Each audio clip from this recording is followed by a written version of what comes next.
Welcome to Sumbits, where we decode the PowerSchool development experience. Sumbits is brought to you by MBA. Let's start the show. Welcome, everybody, to another episode of Sumbits. As always, joined with us by Eric Scheidel and Ryan Cockram. Our YouTube viewers may see an extra special guest this week. Some of you that have been around for a minute may recognize him.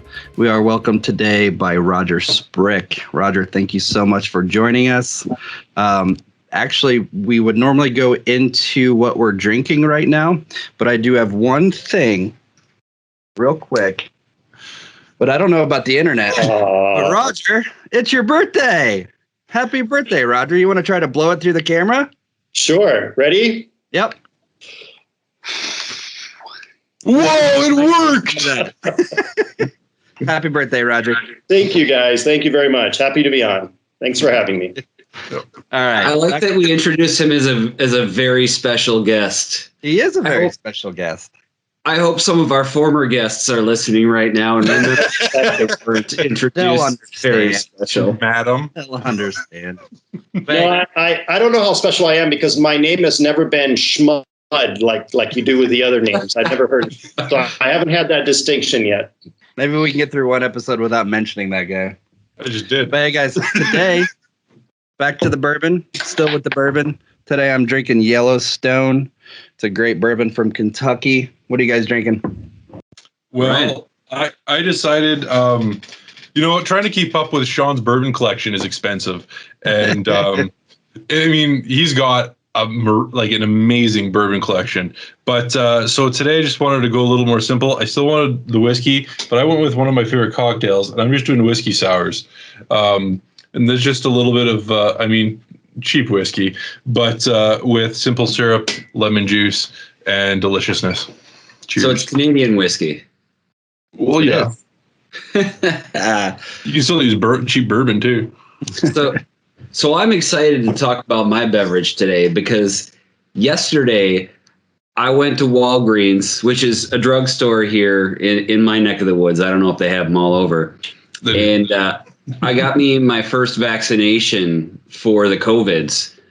And in celebration, I went out afterwards and I got myself some Corona.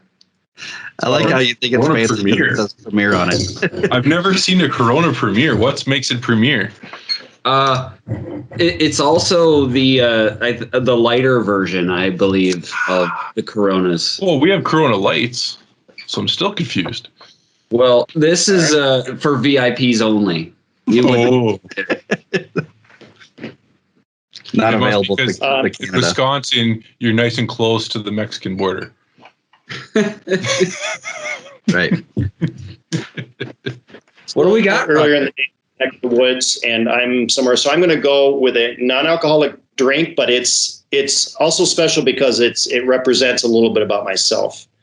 I grew up. Now people know that I grew up in Puerto Rico in the Caribbean, and one of the childhood drinks that is featured on the island is something called Malta.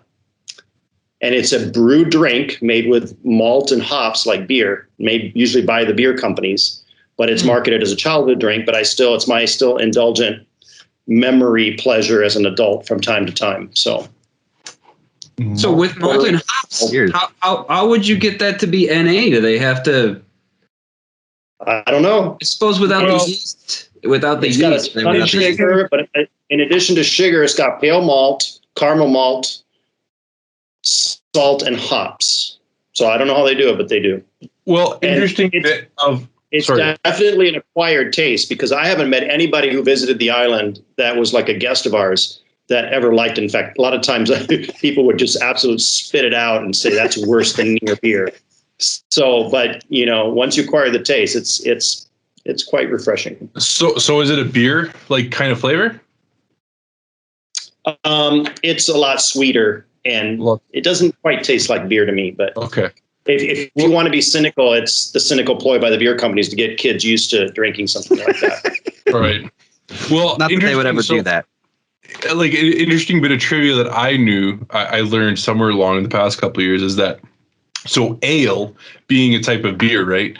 You got your lagers and stouts and porters and whatever, but ale used to be a thing, and this is in the medieval ages, that everyone drank for nutrition purposes, and kids would be fed ale. It would be not like ale we know now. It would be a non-alcoholic, or at least a very low alcoholic version, but it would actually be something that would, I guess, supplement their, I don't know, whatever immune systems. It would have nutrients in it and something like that. So I imagine this is along the lines of that. I mean, I really don't know, but that's what I'm kind of likening this as. And if I may shout out to where I got it from, I picked up a little bit of Puerto Rican lunch today at Senor Big Ed in Cypress, California. Nice. What did you have for lunch? It's Puerto Rican food. I had something called a pastel and fried plantains and rice and beans. Ooh, I you know what? That all sounds good. I like fried plantains. Yep. But hey, for the probably the very few viewers we have and listeners that don't know Roger, we do want to hear a little bit about where you've been and how you got into PowerSchool. I think the topic of today is talking about kind of the OGs of developers of PowerSchool, and we felt that you fit right in there. And we're not calling you old, Roger. We're just calling you experienced. You've just been around longer. Original. There you go. The original. Can I just say before we let Roger, because I thought I was pretty cool, hip to the jive, so to speak. And I know I heard that. I had heard the term OG a billion times, and we decided to do this episode. I finally had to literally Google OG. I know a lot of people are just rolling their eyes at me right now. Original gangster. So for anybody out there who doesn't know what we mean by the topic of the OG, Roger Sprik is our original PowerSchool gangster. What's funny about that is because Eric and me were on a call last week, let's say, and he did a screen share, and I saw that he had Googled OG, and I meant to call him out on it then, but now I understand why. I saw that there. He was preparing for the episode. Well, Roger, you kind of alluded to it, but you are from California. Well, not originally from California, but if you want to go into that a little bit. From the mean streets of Compton. Right. Yeah, I started off my career actually back in the day. I graduated from college with a degree in teaching and Spanish because of my bilingual background. So I went out to the West. Opportunity came up to be a Spanish teacher at a school out here. I was young and single then, right? In the West Coast. Hey, why not? And settled down, married a California girl. And around the late 90s, the technology needs of the school grew. So I became the technology coordinator and then became technology director. And it was a gradual evolution from being a teacher in the classroom to just being all things tech and not being in the classroom anymore. And one of the first things on my plate was modernizing the student information system. And at the time, we were a system that had an elementary, middle, and high school, and each school was not even coordinated. They were all doing their own thing. At the time, the high school had SASE XP. The middle school was still on SASE 3, the DOS version of SASE. Oh, wow. And the elementary school was running mostly on paper and pencil and some cobbled together database that some parent had made for basic content.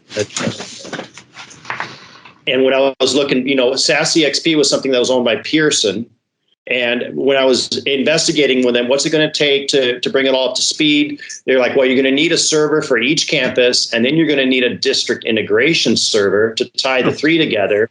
And we're like, oh, and we want parent-student access. Okay, that'll be a fifth server to give parents and students access. And I was like, we're just we're a medium-sized private school. This is nuts. And then I'd been to a conference or two, started hearing about PowerSchool, and it's like, here's this little plucky, Thomas the Engine can-do SIS that could run on pretty much almost anything you could think of back in the day.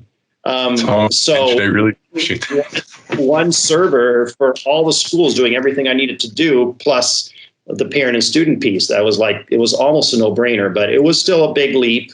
And I had the advantage in 2003 of implementing PowerSchool K through 8. The high school was reticent, and because each school was doing their own thing, I got a kind of chance to kick the tires K through 8 for 2 years before I implemented at the high school and got the whole district on it. And in hindsight, that's almost a great way to go, because I avoided a lot of beginners' mistakes and implementation mistakes that would have and because I implemented it so smartly based on my years of experience with it, plus also getting to know the community and their recommendations, the high school implementation went very well, and the decisions we made then are still in place today to good effect. So yeah, that's how it all started. I don't know what else you want to know. And then, I kind of was still technology director and the PowerSchool guy, but I just realized that my background, even though I became a Spanish teacher, I had started out in college as a computer science math major. Gotcha. So back in the day, my dad had bought me a Timex Sinclair 1000 little chiclet keyboard computer that had, I think I had the expansion pack, so I had a whole 16K of RAM, and it used a cassette player recorder to record the programs, and it only programmed in BASIC, and it wasn't even a good version of BASIC. But you could go to the bookstore back then, and they would feature these books with just basic programs you could copy and type into your computer to do stuff. And so that's kind of how I got my teeth on programming. And I took some classes in high school. Didn't really see myself pursuing it in depth in college, so I switched majors, but then I kind of came back to my first love, so to speak. And it's the best of both worlds, being able to be in a school and education, which I care a lot about, and being able to use my tech skills and talents. That's awesome. So when you guys implemented PowerSchool, do you remember what version that was? I think, how you always implement like in the spring before you launch for live in the fall. I think when we implemented, we were technically on whatever the last version of 3.1 was, 3 point something. But it wasn't long until after we implemented that we were like on the first versions of version 4. Gotcha.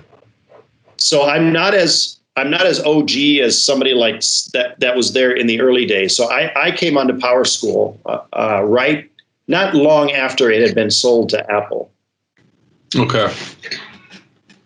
I think they were just in the transition of moving a lot of people out for life, because PowerSchool kind of was born in Utah. So my implementation manager was still in Utah, I remember. And it wasn't, but she was kind of being phased out. And I think I even switched IPT's managers in midstream because they were moving everything out to California. Gotcha. I'm curious, in those early days, was customization always a thing in PowerSchool? Because I came in around version 5, and I was hired because my job was to customize PowerSchool. Yeah. Is that ever since day one that or at least when you started? So the days of, you've heard of the no update tag? Yeah. What's his name? John introduced me to that. Those days still predate me, but from what I hear, if you could customize PowerSchool, but there was only one web root, right? The stock web root. Right. So you would customize a page. Oh, so there wasn't a custom web root? No. So what you would do is you would customize the page, and of course, this is what I hear about because I came in after this. You would customize the stock page, but to keep PowerSchool from overwriting your changes with each release, there was a special no update tag you would put in the head of your code somewhere, and PowerSchool would respect that and not update it. But in between those updates, if you bricked your page and didn't save it somewhere else, you'd basically have to get it from the installer or something like that. Probably. Wow. That's different. But you have to realize, even when I first came on, moving PowerSchool to a test server was as simple as putting a thumb drive in your computer, copying the PowerSchool folder to it, and moving it to a different computer, copying it to that computer, launching the executable, and you were in business. That was it. That makes sense. Wow. When I think about the SIS my old district migrated from, because running that was no different. So yeah, I get that. Yeah, before we went to PowerSchool, it was one of the secretaries backed it up on an actual zip disk and took it home every night. Now, Did that? So you say you moved a folder. That was the SIS. Was that also the data? Yeah, the whole thing, because PowerSchool that predates any SQL type of database in the back end. So in those days, PowerSchool just had a back end database called 4D, fourth dimension. Yeah. Okay. I love this because I've heard of 4D, obviously in reference to the old days of PowerSchool, and I believe after 4D it was Sybase before they got to Oracle. Yep. And I always hear reference to the 4D tags, etc. Still there. And it kind of just like, okay, 4D, I've heard that. Can you demystify 4D? I mean, I don't know how much you know about it. I want to interject real quickly because I'm right there with you, Eric. Anytime I've been around people that have been around in PowerSchool since the 4D days, it tends to be as soon as it's mentioned, they all just laugh with a big chuckle and then move on. Like, I don't know if it's just a bad memory they don't want to think about and talk about anymore. But we're gonna bug Roger and have you. Well, and one more thing for me to add is because you guys referenced Sybase. For those folks who have been listening to our episodes sequentially here, Sybase was a new thing that I learned about with our Lazy Man episode. Yeah. I always knew about 4D. I had no clue that there was a pit stop in between of Oracle and 4D with Sybase. Yeah. So I'll answer the first question first, and we can talk a little bit about Sybase. But I'm not a database expert by any means. But I think 4D is out of France. I think it's just a product that was used by the original PowerSchool developers, and it was their back end to the thing, and it was easy to build an application around it. It was lightweight in that it you could just basically run it right from the folder without any extra installation. It I think it worked on both Mac and PC, but I only ever ran it on Mac, so I don't want to say something incorrect. So those are back in the days. We can call you out on it in a future episode. So, or somebody will comment on it in the comments. Was committed to being cross-platform also on the server end, and it just featured. You're right. It was just something that made it easy to build an application around, and then the gradebook was a separate application that you had to install on the user's computer. That also was built on that platform. And that was the first iteration of the gradebook. So that was a little bit of, in terms of, we're talking about customization, but that was one of the pain points was that the gradebook had to be a separate application installed on the user's computer. I did some innovative things in my district where we were then just running the gradebook in-house, and all the teachers had remote desktop access to work from home. So I figured out that I could install PowerGrade in a folder, and then I could copy that folder to a unique instance for each user, map it via scripting to their login on their Windows computers so that when they logged in, it would map the G drive, I use G for grade, to that instance of their PowerGrade. And that way I could centralize and keep all their actual grade books on the server. That was pretty unique in the way I did that. And then PowerGrade featured some lovely things such as these flush to disk errors, where if the internet connection was interrupted in any way during the teacher's gradebook session, it would corrupt their local copy of their gradebook, and you had to run a routine that to flush that disk out, to clear that error. And because I was so centralized, I got to where I could do it in a couple of minutes because I had it centralized. But yeah, those were fun days. It's funny. Just you mentioned the remote gradebook situation there, and I mean my story here goes beyond years past that. But so my old district, I was a very rural district, and we had Hutterite colonies.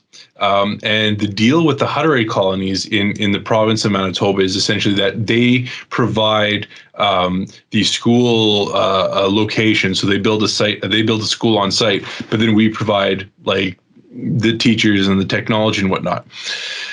However, there wasn't a single colony where, of course, we had a direct line into, whether fiber or even radio. It was all just like wireless, and it was not the best.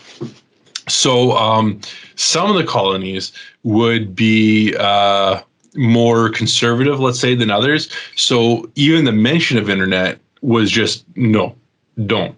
Other ones would be, okay, sure, internet, and they'd have their own network. But either way, whatever the solution was, it wasn't strong. So the old Java gradebook, and this is only going back 7-8 years ago, there was too much traffic with that gradebook to load for it to actually load over, like those little radio sticks and stuff like that. So what we had to do, what I came up with, was exactly almost what you're saying. I didn't worry about instances, but remote desktop sessions, so that that colony teachers could log into a gradebook, because at least that worked. Because even if they got disconnected, of course, the session's still running, and they could reconnect in 10 seconds onto the active session on their remote machine. But yeah, I mean, there's the Java gradebook problems already in a nutshell there. But See all this fun I'm stuff glad you brought have that to up. miss out on by not working for a district, Eric. Yeah. Sorry, say again. So see all these fun problems you don't have to deal with since you never worked for a district. Oh, good. You were just confirming that I was learning new things. I thought you were asking me to contribute to this conversation. No. I was at a loss. So back to the kind of original topic. So that's kind of right. That's kind of the uniqueness of the original product I was on with the gradebook. But in terms of customization, before the advent of Sybase or Oracle, you were reliant on all the 4D tags and the 4D limited querying you could do in a customization. So there was no T-list SQL.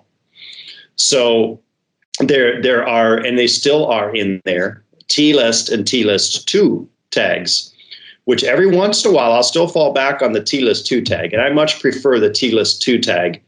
If you've ever seen one, it's pretty straightforward to do. You do T-list 2, semicolon, the table, semicolon, and then your query parameters, semicolon, then your order by, and then it spits out the data. And then you build, the thing about T-list 2 is that it doesn't try to do any of the template for you. You then build like a one-row template like you do with T-list SQL, your table row for whatever it is you want, and it'll just spit it out and repeat it for each one. So for simple queries against one table, it was pretty effective even back then. T-list, the original T-list, I think, was built with only tables in mind, and it actually would start out some of the table row structure and close it off at the end. So you were pretty much, you had to learn what to put and not put in the table row template. So with T-list 2, you could then, of course, do other things like build JSON with it or build XML with it, If I even did some of my early Fusion chart work before the advent of upgrading to an SQL database, supplying the Fusion chart object with XML formats built out of T-list 2. Because I was notorious, and it's still kind of the joke with some of my friends, that I'm still on version 4, that I'm so slow to upgrade. So I was one of the last customizers, I think, to upgrade to the SQL versions to 5, right, of PowerSchool. I hung on to 4 for a long time, but now, of course, I'm on the latest version at my new job at Green Dot Public Schools of 20.11.3, whatever the latest is, and because there's a feature coming out in 21.4 that my users really want, being able to import screenings for health, that we're pretty much going to jump on that one too. So let me confirm. So with the old school T-list 2, one table, that was it? Yeah. Okay. No, I think T-list 1 was one table. They were both one table. Oh, okay. The difference between T-list and T-list 2 is the format of the output. So really. T-list 2 was where you could put out JSON formats, whereas T-list 1 was just a table. T-list 2 didn't assume your output format. T-list did. Yeah. Yeah. I wanted to throw this out there too. So if you basically anytime I've ever seen and this is a credit to you, Roger, anytime I've ever seen discussion of T-list, like original T-lists on the PSEC forums, Roger has input. So it's like he's the authority on the original T-list ones as far as I'm concerned. And I mean, I'm glad he brought it up himself, because I would have, bugged him to bring it up anyways, because I know he knows just because of what I've seen. And then, so then, of course, when I came on, it was already the time of the custom web route. So that was the way you customized. There was no CPM back then. So you did, you did your custom pages and custom web route. And when I was going to my first conferences about it, people were still talking about how it's so much better than the old way of having to do the no update tag. So it was still pretty new back then, I think. And I think it was just kind of eye-opening how you could consider this product a platform, as much as anything else, because you could bend it to what you needed. I didn't really do a lot of customizations until the second year at our middle school, our K-8 implementation. And we had told the teachers, you're going to get 2 years before we open it up to parents, right? Because we kind of figured we'll have kids in 7th and 8th grade. We'll give them 2 years and not open up to the parents, because it was exposing real-time grades and attendance to parents was a new thing. Yeah. That was a big deal. And it was scary, especially to teachers. Yep. Same in my district. They had all these fears of helicopter parents and being hounded. And so I was going to give them 2 years. And then I knew then when we opened it up in the middle school, then I would be implementing at the high school. And that would buy them a year before the first middle schooler used to it would graduate to the high school. But what happened in the second year, we had the principal parent, he had an issue with some parents really wanting more insight into a kid's grade. So he's like, Roger, can you open it up? But I want to like manage expectations. So I did this very basic text message on the opening screen. I think it was, we're giving you this access, but it is, we teachers are not expected to update it all the time. Please be patient with them. It's still new to them. It was kind of like all about, don't get too excited about this. But it became such a critical thing, especially for a small group of parents, for understandable reasons, that it had kids that were struggling and needed extra help. And it was interesting that when those parents moved in onto the high school in the first year of implementation, they made it absolutely clear to the principal, we will have PowerSchool access. And so for like a small select, like a dozen parents or so, even in the first year at the high school, we had to give them access because they just demanded it. It was that important to them. And the interesting thing is that after I remember a debriefing meeting with the teacher staff at the middle school a semester in, and I went around the room and I had written down, I said, so these were all the concerns you had when we launched, Bob, what did you had this, and Sylvia, you said this, and it was really interesting how it was such like a non-event. Everybody was like, yeah, it wasn't as big deal I thought it was going to be. And it just, maybe it's the nature of the culture of our school, but it really blended in, was a good fit. And like one kid explained to me, it's kind of like, I know that my parents knows that I know, it's kind of that kind of a situation. And it's a balance. And I had students telling me they thought it was one of the best things the school had ever done too. I mean, they say that at the end, and in the beginning, it's like everybody, I think whether it's you're talking about teachers or students, it's that fear of change. Yeah. And all of a sudden everyone's got more access to everything. And I mean, everything you said with the teachers being new and this is scary and they're not used to it, that resonated with me 100% for my district. And the 2-year timeline, that was exactly the timeline that was given to them.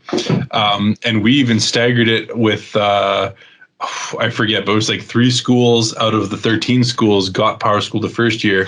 And then those schools were the first to be on the public portal. And then it switched to the rest of them after a year of them being on it. But it's exactly that. And I mean, I would get emails going, I get emails about the teacher portal because they were just looking at this as, this is the internet, not login thing, but the teacher portal, and it has a staff directory, and it has the first name and last name and the email address. This shouldn't be allowed, and this is from like the union, saying you need to do something about this. Like, but only teachers can access, but anyone can access this because this is the internet. No, you have to actually log in with an authenticated user. Yeah. No, but it's on the internet. I accessed it on the internet at home. And then it's Ryan. Can you do something about this? Yeah, I'll just remove the screen and hide it. It's easier that way. So this is on the flip side of that, and this is a tangent. I recognize that, but I have to tell the story based on what you just said. But it's the internet; anyone can access it. I have a friend who works as an administrator at a school district, and she said she got a call one day when there was a snow day because this person that worked within the district or within one of the schools had gone home and had a conversation with somebody else, and this epiphany occurred to them. So they called my friend who was the PowerSchool administrator and told him, "You never told me I could access the PowerSchool program from home. I've been taking my laptop home with me all these years." That's awesome. Oh no! Sorry, very tangential, but I thought that was an entertaining. That's good. I will actually bring it back to the subject at hand. Roger, we're talking about OG development. Can you think back of some of those earliest customizations and kind of what sprung out of those, and what problems you were trying to solve back then that you had to write a customization? If I may add to that question, I think just to add an extra layer. So it's like, what are the biggest challenges? Because I think obviously it would be challenges that cause these customizations, or at least one. So what are the biggest challenges in the customizations that were born out of that? So I knew that I had my work cut off for me. 2003 K through 8 high school coming down. I knew in 2005. And high school had all these, all these things they were used to in their current SIS. One of them was discipline management, that PowerSchool really didn't have. So I knew I would have to kind of customize the log entries to make it work for the way we did discipline and detentions. So log entries. I'm sorry. So you're saying they had log entries at the time? Eric and I were thinking the same thing. There was discipline management in SASE XP, right? So we were converting the high school from SASE XP to PowerSchool. PowerSchool had the log tables? Log entries have existed in PowerSchool since I can remember, yeah. Okay. And then, so that was one of the early things I tackled. And then another thing I tackled was I knew, this whole mother and father being the only thing in PowerSchool. Contacts. That was like first thing I did is I from somebody else on the user group, I copied their paradigm of having a set of PG underscore fields. So it was PG1 underscore first name, PG1 underscore last name, email, work phone, etc. And the same thing for 2, 3, and 4. So I created these 4 sets of parent guardian fields that served us well for quite a long time. So that was something that I tackled early on, is creating, updating the contact information with parent guardian custom fields. And the other thing I remember tackling early on, and I'll talk about another big project, my first really big project later, but my first significant project it's my nature to solve problems, right? And that's what I loved about PowerSchool, is I love walking around. And that's one of the things I miss a little bit about working at the larger organization I work now. So I try to find ways to do this virtually. But I would see what the counselors were doing. The counselors having a consultation with a student. All the counselors, any school counselors overworked. They got like 5 minutes to meet with a kid. So they were printing out a transcript to see their record. Then they would go to the cumulative info screen to pull up the GPA. And then they were looking at something else to see their test scores or something like that, right? So what I said, I got to take this graduation progress screen that exists in PowerSchool, but it had limitations, like it only showed the current classes they were in now. In first semester, it wasn't showing what they were enrolled in for second semester. So it was still hard for a counselor to see what they were on track for. It didn't, and it didn't show them GPA, and it didn't show them other information they needed to know about their historical grades. For example, here in California, you're going to graduate, but you're not going to get into a University of California or Cal State school with D's. So the graduation progress screen also had to show you maybe got credit for this class, but it was not a C- or higher.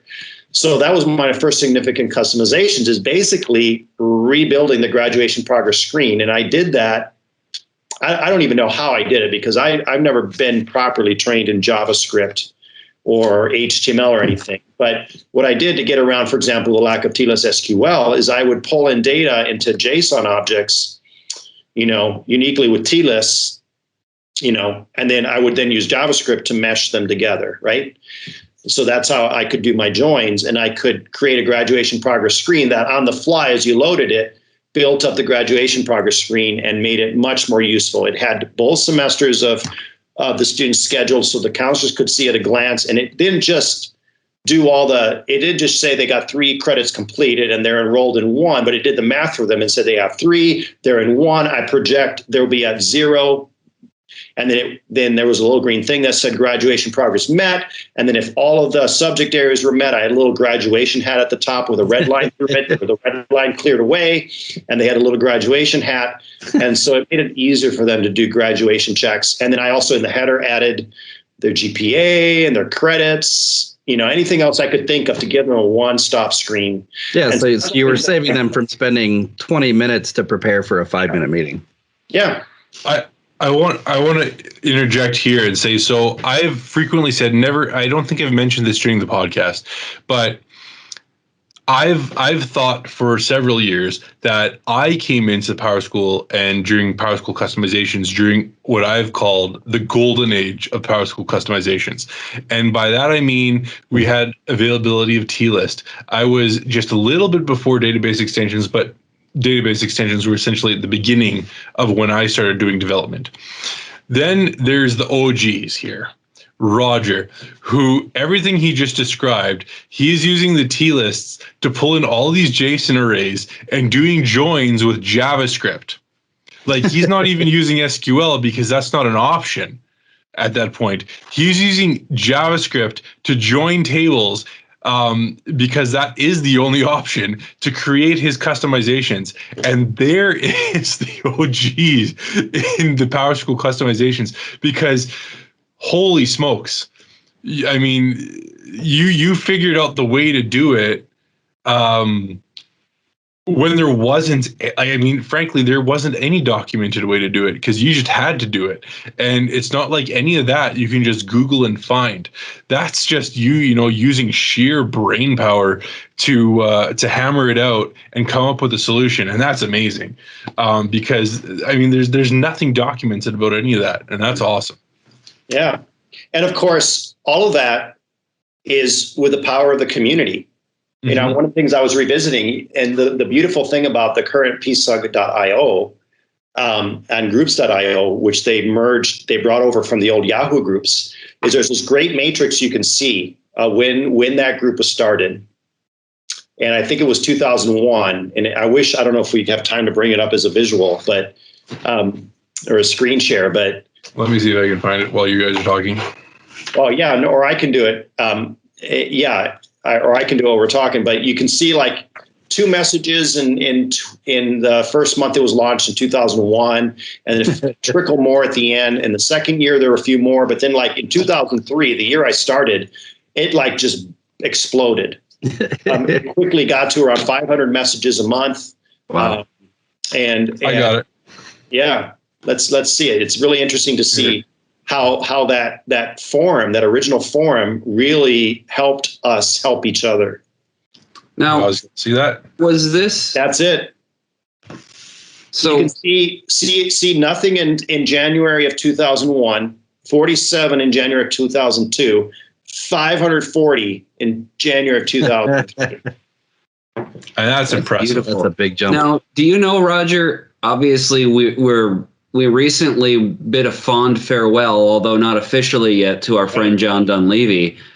I never did ask, was he the creator of said group, or did he inherit this from somebody?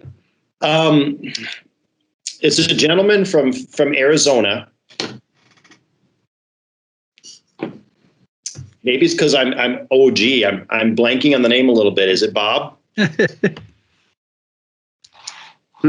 So it wasn't John Dunleavy's brainchild. He just wound up Running it. maintaining Well, I it. remember it was around the first time we did Acme. That was when discussions of this happening was when it happened. So about 3 years ago. It was when Yahoo announced that they were going to be dropping support of Yahoo groups. Okay, so that may have been the point then when John Dunleavy stepped in and out. Yeah, I mean, the only reason this happened was because Yahoo said we're not going to be doing our things anymore. Otherwise, I don't think it would have, that lit a fire essentially underneath. So Roger, when we're talking about these early customizations, now we're pretty lucky to have things like PowerSource Exchange and Power Data Solutions and these resources where we can share these customizations, especially now with the with plugins and whatnot, makes it super easy.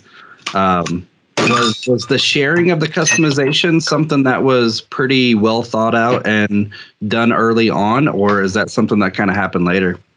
Yeah, no, that was the beautiful thing about the Yahoo forum was that it featured a files area.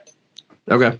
And that was there for a long time. And they try to divide it up and organize a little bit with folders and stuff, but that's where you would put your stuff. You would upload it to the files area. Do you remember, can you think of any of the early customizations that, you found on there that was like kind of mind blowing and wow, that really would be useful? Yeah, Bob Cassidy, I think is the name, if I'm remembering right, who started PSUG from Arizona. So one of the things I remember first getting, and a couple of memories I have of my eyes being opened by the power of the community, was I was struggling with how to do. I needed to do some branching in my code, right? If it was this grade level, do this. If it's that grade level, do that. And so I remember some user patiently just writing a post and just breaking down decode. And it was like a mind-exploding moment. It was like, wow. Not just that you could do this in PowerSchool, but that somebody would stop and take the time and write something out and share it with you. To help you understand something. I think it was better from Arizona also that did that. He was like one of the OGs also back in the day. I don't think he's involved in doing PowerSchool support for his district anymore. And then I remember in terms of the discipline, there was a discipline report I had to do. There's no good reporting in PowerSchool for log entries, right? We face it, we all know that.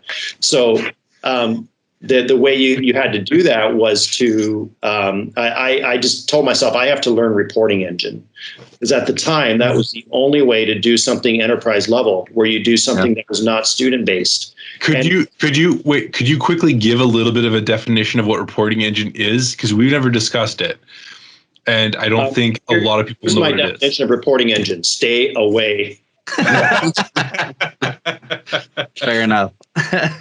It was the engine which actually they were using at the time for all their state reports. And there was even an early effort before my time for them. They actually had written documentation for it, and you could call and get support on it. It just proved to be so unsupportable, so difficult, so unwieldy that reporting engine guide went underground.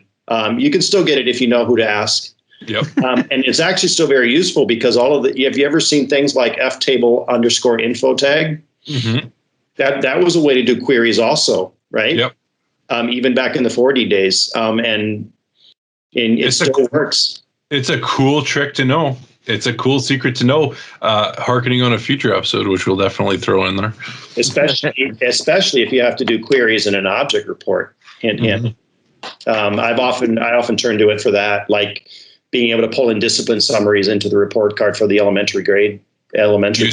Used to be the way to get your best way to get your current term or your like year ID, like more distinct info on that stuff. Yep. Start dates. Yep. So reporting engine is an engine. It's still there, like anything in PowerSchool. They never yank anything out, right? So It's still there, and my old reporting engine reports still run. Never yank anything out for better or worse, because they just keep adding reporting tools. Yeah. And that's great, because it's great to have multiple options to report. That's right. You Well, it would be one thing if any of the. Oh no, never mind. I think we catch your drift nonetheless. So Eric, I want to bring you in just for a second. Obviously, you've been around a little bit longer in the PowerSchool world before me and Ryan. What was your first introduction to Roger? Was it his customizations, his code, or did you actually meet him first? Or is it just his dreamy smile? Well, no, you see, I remember way back in the day, I don't know if I told this story when we had the boss on, Alicia. But I had a meeting with our president, Alicia Onstad, at one point, and she asked me, you know, kind of a status meeting, if you will. Where do you see yourself in 5 years? And I was maybe a little too honest with her. I said, probably working for a different company where I get a chance to, you know, travel a little bit more. And to her credit, God And bless this was her, more than 5 years ago, right? This was. Okay. Like 10 minutes later, she was on the phone to this guy that you might have heard of called Schmo Schmiller. And I started traveling for MBA and attending these PSUG events. And gosh, Roger, would it have been Vegas? Would it have been probably 6 or 7 years ago at the National PSUG event? It was probably there. I think I remember ever really interacting with you. The biggest early interactions I remember with you, Eric, were at that one and only DevCon we both attended in Rancho Cordova. Oh, right. That was when the API first came out, and then they're like, "Hey, API, yeah." And they're like, "Hey, here's how OAuth works," and I'm like, "What's OAuth?" Well, don't worry about that. Here's how it works, but I don't even know. We also kind of co-presented, or we were doing help desk together in a room at that one and only California conference Joe did out in Ontario. I don't know if you remember that. I do remember that, and it was exciting. We were gonna start a Southwest conference, but I think it's just too close to Vegas, man. It was poorly attended. So well, that. You know, I think Joe was trying to pull off a conference in 6 weeks, too. That was the other part of the problem, too. Yeah, you never know what Joe Miller is going to try to pull off. That reminds me of a funny. So obviously, everyone here who's listening and everyone here who's actually talking is aware of PSU. So around the time I started with PowerSchool, and you know what's funny? By that graphic we posted, and I'm looking at it, 2011 seemed to have a big jump from the year prior, and then the next year it jumped down in PSUG interactivity. So I like to think, I don't know, there was a big marketing push there, and I mean, my province, my districts around here were part of that. But I went to the PSUs, I went to San Diego, I met my wife in San Diego. Which was, you know, a fun tidbit. My whole life is built around PowerSchool. And my wife's from Manitoba, but yeah, we both went for our own respective districts. But ultimately, where did I go with here? I just lost a little bit of a train of thought here.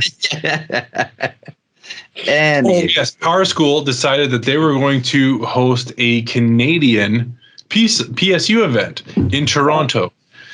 In mid-October, they posted it, and I remember the conversations around the table up here because we would meet monthly with all of our respective districts. And when we heard that there was going to be a PSU in mid-October in Toronto, we all laughed and said, "I'm going in February to Orlando." Because you know what, there's sun, there's sand, and no matter what, it's warmer than it is up here. Do you want me to go to Toronto when it's minus 10, which is, I don't know, minus, let's say 35 in Fahrenheit, and it's all like, you know, gray and gross, and also in the middle of provincial reporting for the year.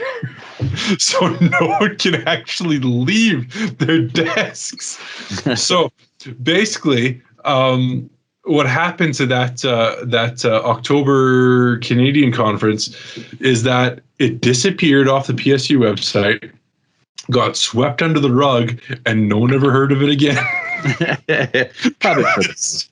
No one in Canada wants to go to Toronto in the middle of October with an alternate option of going to Orlando in February is there. Hey, Roger. So I'm also curious when you actually had to do the switch between 4D and Sybase and even through Oracle. Obviously, in my experience, I never had to make those database changes. Were there any challenges with your custom code when switching between databases? I kind of remember not being too worried about it because number one, we got a presentation by another OG who's no longer in the PowerSchool forefront called Dean Dalvang, who had gotten like an early copy of it and did a presentation to us at one of the other types of conferences PowerSchool used to do called the Advanced Learning Summits. Yeah. At our very first one, he presented it and said it was like I implemented it overnight and my users never even noticed. So he kind of helped dispel a lot of the fears we had about the move to Sybase at the time. It was really a non-event at the time. I also decided to use the turnkey service that PowerSchool offered, not hosting service, but using their engineering team to both even procure. They would have it pre-installed, set up, and then remotely get it all installed. So I basically had them do the conversion for me, which is probably a smart thing to do at the time. And then I kind of took it over. And then the reason that the PowerSchool had gone with Sybase was because they were still committed to being cross-platform. And Sybase was one of the few databases at the time that would work on both a Mac and PC server. Gotcha. And then when Sybase dropped its support for Mac, they hunted around because they were still committed to it. And then Oracle at the time still offered both platform support. So they went to move to Oracle. I remember the announcement at one of the ALSs in Tempe, Arizona. And then Oracle dropped Mac support, and at the time, the signaling from Apple was also that they were going to discontinue their server hardware. Gotcha. So that was what PowerSchool finally said, you know what, it's not worth the pain of trying to find something else, even if we could find it. So we're going to stick with Oracle, and we're going to drop Mac server support. Gotcha. So, but the main thing, my memories of the switch was now I am unleashed. I mean, seriously, it was like the clouds parted and the sun came out, and I could my only limitations on what I could do to customize PowerSchool were my time and skills. Yeah. I'm curious, you mentioned hosting. Was hosting an option for you in the early days? I think it became an option. I'm trying to remember. I don't know. I think companies like Computer Logic Group also were offering hosting for a long time too. So I've never done it, so I'm probably the wrong person to ask, but I kind of remember it kind of being an option, certainly not as prevalent as it is now. All right, Roger, I have one last question before we wrap up. Well, I have one last question. And I have a bone to pick too, if I may. Yep, I'm going to ask this real quick. Sounds like Ryan has one more question for you too. Just curious, since you have been doing customizations for quite a long time, is there any kind of chuckle moments when new releases of PowerSchool come out that you go, I did that a long time ago? Is anything stick out to you? That's a gem right there. Good question. Oh, man. Wow, I didn't have time to think about that.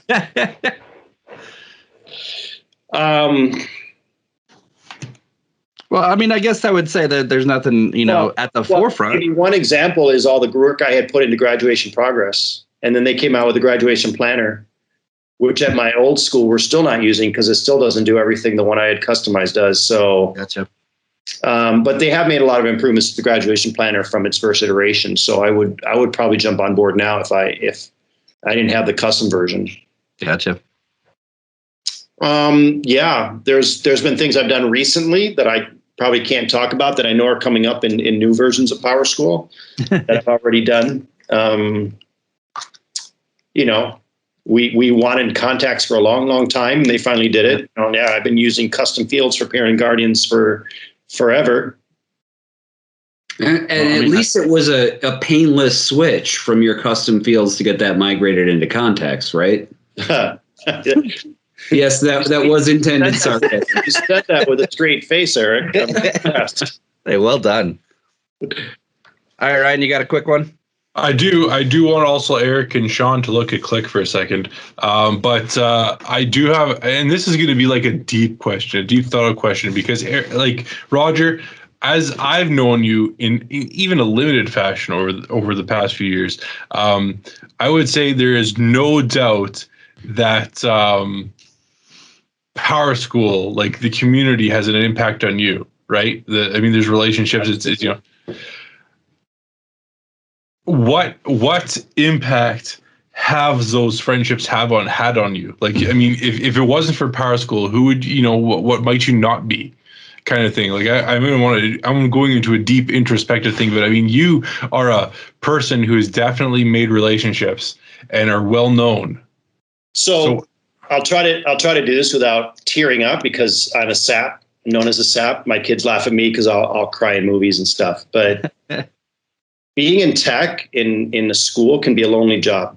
I think you know what I mean if you've ever worked in a school. Totally. Because there aren't a lot of people like you that understand you and how you're wired and how you think and how you're made up.